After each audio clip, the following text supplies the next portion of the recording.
ओम नमो गंगाये विश्वरूपिणी नारायणी नमो नमः।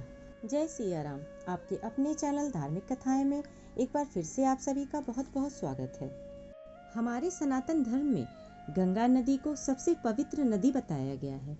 इसका उल्लेख वेद, पुराण, उपनिषद, महाभारत, रामायण जैसे महाग्रंथों में मिला है और आज भी गंगा नदी को सबसे बड़ी, महान, पवित्र नदी बताया जाता है।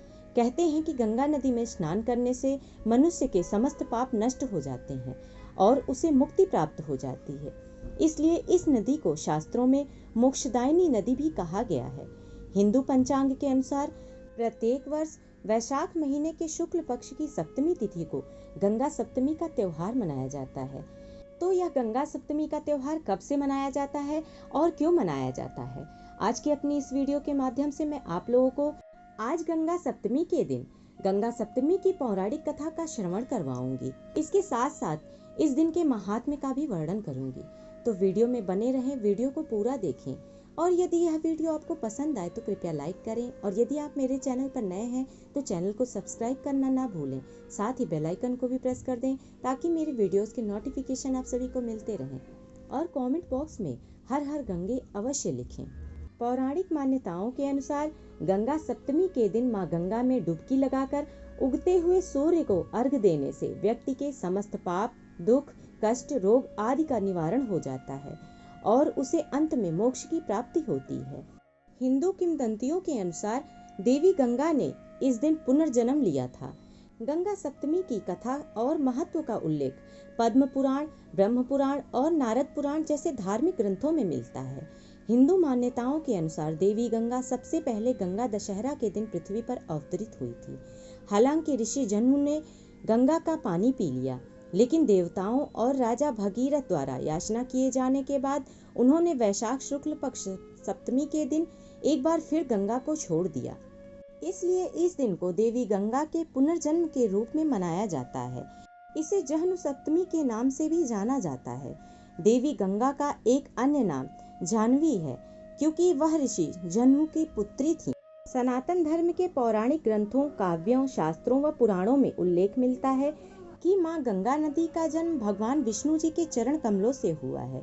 दूसरा, कई जगह यह भी उल्लेख मिलता है कि माता गंगा की उत्पत्ति भगवान ब्रह्मा जी के कमंडल से हुआ है।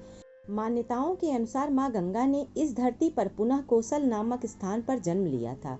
उस समय अयोध्या के राजा भगीरथ बहुत बड़े व प्रतापी शासक थे, पर वो अपने पूर्वजों को मुक्ति दिलाना चाहते थे। इसके लिए उनको बहुत सारी कठिनाइयों का सामना करना पड़ा। अंत में वो एक महर्षि के पास जाकर बोले कि महात्मा, आप ही कुछ उपाय बताइए जिससे मैं अपने सभी पूर्वजों की आत्मा को शांति दिलाकर उन्हें मुक्ति दिला सकूं। महर्षि ने कहा, हे राजन, तुम देवताओं के पास जाकर उनकी मुक्ति का मार्ग पूछो, वो ही तुम्हें बता सकते हैं। उसके बाद राजा भगीरथ देवताओं के पास गए और सारी घटना सुनाई। तब देवताओं ने कहा कि केवल एक मार्ग है जिससे तुम्हारे पूर्वजों को मुक्ति मिल जाएगी। वो है मां गंगा को धरती पर बुलाना। उसमें स्नान आदि करने से तुम्हारे पूर्वजों की आत्मा को शांति व मुक्ति मिल जाएगी। यह सुनकर राजा भगीरथ ने घोर तप किया। उसके इस तप से प्रसन्न होकर माता गंगा ने प्रकट होकर कहा कि हे राजन, धरती पर आने के लिए मैं तैयार हूँ, पर मेरा वेग इतना तेज है कि तुम उसे झेल नहीं सकते। जिसके बाद राजा ने भगवान शिव जी की तपस्या की और उनको प्रसन्न किया। तब जाकर ब्रह्मा जी ने अपने कमंडल से मां गंगा को छोड़ दिया और भगवान शिव जी ने अपनी जटाओं के अंदर उनके वेग को समा लिया। राजा भगीरथ की सच्ची व घोर तपस्या से प्रसन्न होकर शिव जी ने मां गंगा को अपनी जटाओं से प्रवाह किया और धरती पर भेज दिया। इस प्रकार माता गंगा नदी के रूप में भगवान शिव जी की जटाओं में जन्म लिया। इस दिन वैशाख मास की सप्तमी थी। उसी दिन से हर साल वैशाख मास की सप्तमी को गंगा सप्तमी का त्योहार मनाया जाता है। लेकिन फिर भी एक बड़ी दुविधा थी, क्योंकि गंगा का वेग इतना जबरदस्त था कि यह पृथ्वी को पूरी तरह से नष्ट कर सकता था।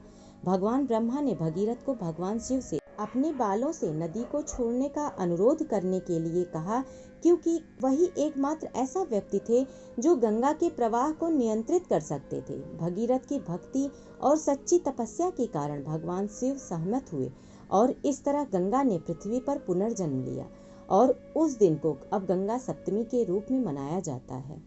आशा करती हूँ आप लोगों को मेरी यह वीडियो अवश्य ही पसंद आई होगी। यदि वीडियो पसंद आई हो तो कृपया लाइक करें और यदि आप मेरे चैनल पर नए हैं तो चैनल को सब्सक्राइब करना ना भूलें। साथ ही बेल आइकन को भी प्रेस कर दें ताकि मेरी वीडियोस के नोटिफिकेशन आप सभी को मिलते रहें। और कमेंट बॉक्स में माँ गंगा का नाम भी अवश्य लें। धन्यवाद।